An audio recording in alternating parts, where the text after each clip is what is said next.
It's time now to review headlines of today's newspapers, and I'll be doing that with my lovely colleagues, Mr. Steve and Adesua. Let's get into it. Thank you, Shaita. So we go straight into today's This Day on Saturday, where the lead story says petrol price hike raises cost of living for businesses, families. Nigerians are hungry. Kuka, AYC tell President, APC, Ooni of Ife appeals for calm. Appealing for calm, to hungry people, desperate people. I'm not sure. Jaja, please lend your voice too. Then so tough. On top of that, we already discussed this earlier, how this petrol price thing, will be a big deal at this Raising fuel price, tough but inevitable.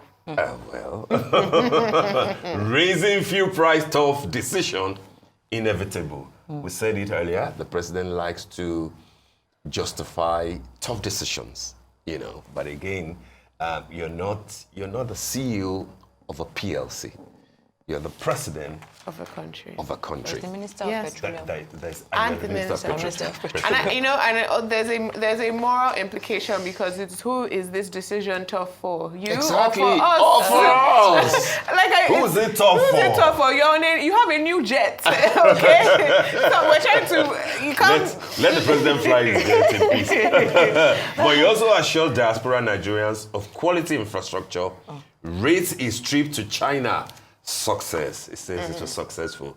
On top of that story, on top of the masthead, WAEC NECO, federal government makes U-turn on candidates' age limits. About that story time. is on page 6. All this flip-flop, you can enter at 16, you can enter at 17, you wait till you are 18. I thought they were very prepared to run this administration, apparently, allegedly, for 20 years they were preparing. It's looking like many in the cabinet are not just, up to it. I believe that the president is aware, but maybe it's just being politically correct. Let's see what happens now that they're almost spending 1 year. The ministers, And on the window, analysts advise federal government to expend banks' windfall tax on real sector, support vulnerable persons, demand transparency in utilization.